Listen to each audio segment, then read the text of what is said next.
Sore, sekitar 12 tahun yang lalu, saya pernah jadi kepala sekolah. Percaya apa enggak kira-kira? Percaya ya. Karena ada tertulis berbahagialah mereka yang tidak melihat namun percaya. Percaya saja walaupun saya begini-begini pernah jadi kepala sekolah di sebuah dusun, di sebuah tempat di pedalaman, nun jauh di sana di Papua, tempat misi domestik KAJ berkarya. Waktu itu saya mendirikan sebuah TK, masih ada sampai sekarang. Waktu itu jumlah muridnya ada 15 anak-anak yang usianya sebenarnya sudah masuk SD. Yang menarik adalah saya masih ingat dengan dua anak murid saya, namanya Amandus dan Amidus. Amandus dan Amidus.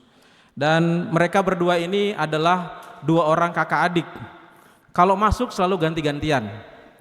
Karena kalau saya tanya kenapa Amindus gak masuk, besoknya lagi kenapa Amandus gak masuk, jawabannya selalu sama. Amindus jaga babi, Amandus jaga babi. Lalu nanti siapa yang pelajaran di kelas ini nggak dapat pelajarannya? Apa tergampang? Nanti saya kasih tahu dia, katanya. Jadi selalu absen ganti-gantian gitu. Suatu ketika Amandus dan Amindus ini ke gereja. Orang tuanya sudah masuk ke gereja. Tetapi seperti biasa, anak ini rada nakal. Orang tuanya ke gereja, dianya keluar. Dan ada sebuah pohon jambu yang sangat subur di gereja tempat saya tugas dulu di sana, itu jambu air. Versi yang lalu saya menceritakan bahwa jambu ini sering dihabisi atau dimangsa oleh banyak orang gitu ya. Jadi kalau kita mau panen lalu kemudian habis aja malam-malamnya. Pernah ketahuan bapak dan anak, bapaknya di bawah, anaknya di atas atau ganti-gantian.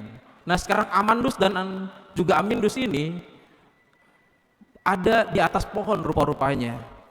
Jadi tidak ada di gereja. Pada saat berkat penutup sudah mulai akhir, lalu kemudian kita menutup berkat itu, saya memberikan berkat Bapa, Putra, dan Roh Kudus. Semua umat menjawab amin, amin. Lalu kemudian Amindus lari ke depan gereja, di depan pintu dia buka, bukan saya Pater, Amandus yang ada di atas, katanya. Jadi rupa-rupanya mereka berdua bekerja sama. Amindus itu di bawah pohon jambu, Amandus kakaknya di atas ambil jambunya. Ketika kita sudah menutup dengan menjawab amin, sangkanya orang-orang di gereja tahu kalau si Amin itu sedang mencuri jambunya pastoran gitu ya.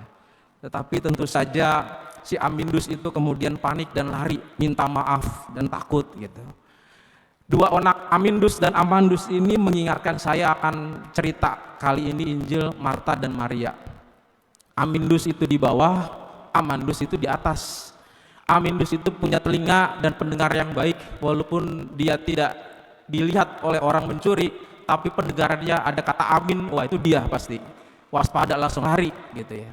Sementara Amandus yang sedang asik beraksi di atas, makan jambu, ya ngambil jambu di kantongnya, nggak kedengeran apa-apa. Amindus itu adalah Maria, Amandus itu adalah Marta. Kalau Bapak Ibu sulit untuk bisa mendengarkan atau memahami cerita ini, ceritanya dengan gampang saya versikan seperti itu. Kenapa?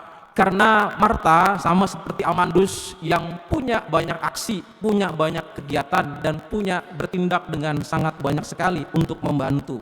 Sampai-sampai Tuhan mengatakan, Marta, Marta, engkau khawatir dan menyusahkan diri dengan banyak perkara. Sementara Amindus yang di bawah, sikap orang di bawah yang memperhatikan, diam, tidak banyak berarti, itu sensornya lebih kuat dan lebih tinggi. Dan kebetulan Maria juga memiliki hal yang sama.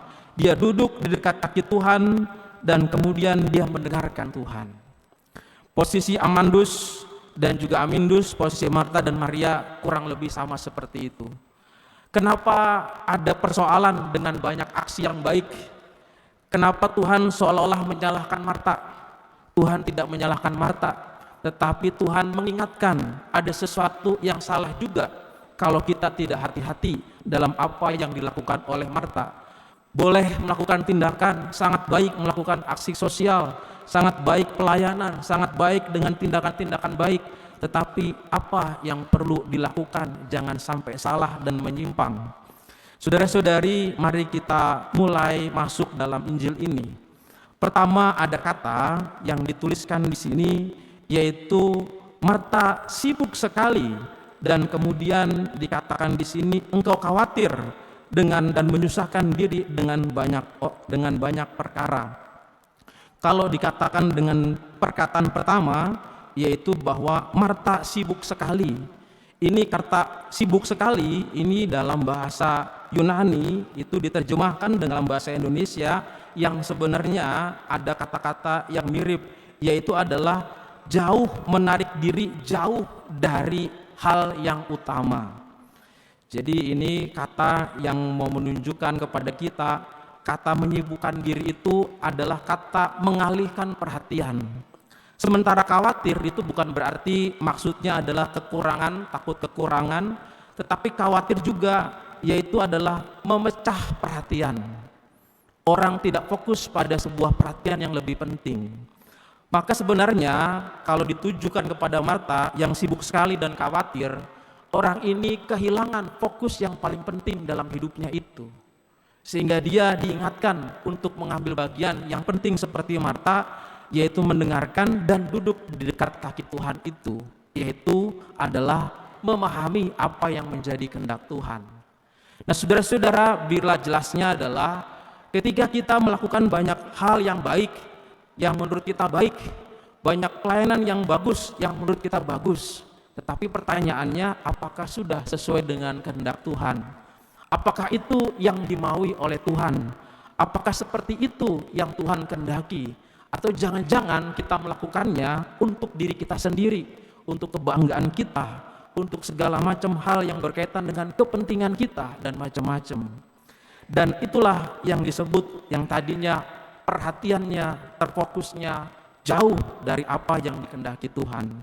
Maka seorang murid sebelum praktek dia harus mendengarkan dulu teorinya. Jangan sampai sudah praktek salah teori. Maka seorang murid mendengarkan dulu apa kata gurunya sebelum melakukan tindakan.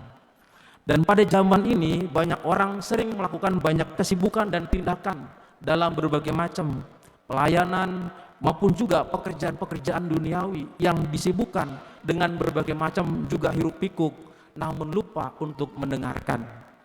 Saudara-saudari, mendengarkan Tuhan itu adalah utama dari Injil hari ini. Tetapi turunannya adalah bagaimana juga mendengarkan dengan orang-orang yang ada di sekitar kita.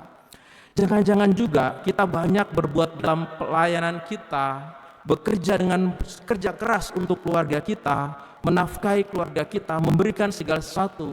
Jangan-jangan juga tidak sesuai juga dengan apa yang dikehendaki oleh suami, istri, anak, dan sebagainya yang ada di sekitar kita. Karena kita kurang mendengarkan apa yang diinginkannya, karena kita tidak mau mendengarkan apa yang diinginkannya dan tidak menutup telinga dengan apa yang terjadi di sekitar kita. Pokoknya ini, pokoknya itu.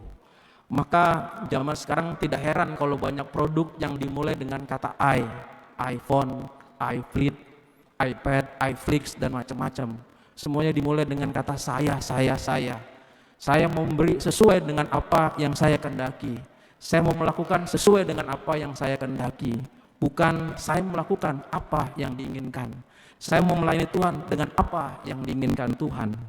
Maka kata Yesus, fokusnya Marta itu ada hal yang lebih berharga untuk mendengarkan dulu sebelum melakukan sebuah tindakan-tindakan itu.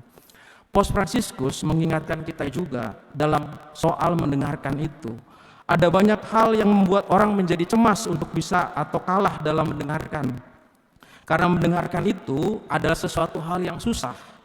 Ada istilah yang dipakai oleh Santo Agustinus, yaitu adalah yang disebut dengan corde audire. Apa itu corde audire? Adalah mendengarkan dengan hati. Jangan taruh hatimu di telinga, tetapi taruhlah telinga di hatimu. Apa bedanya, saudara-saudari? Menaruh hati di telinga, kadang-kadang orang mendengarkan begitu saja, sebentar-sebentar tersinggung, sebentar-sebentar apa yang didengarkan lalu kemudian diterima begitu saja tanpa disortir dan menerima secara fisik. Tetapi menaruh hati dalam telinga, orang mendengarkan secara sungguh-sungguh, melihat ke dalam hati orang, apa yang diinginkan, apa yang dikehendaki. Dan itu tidak terjadi pada orang, tetapi juga kepada Tuhan.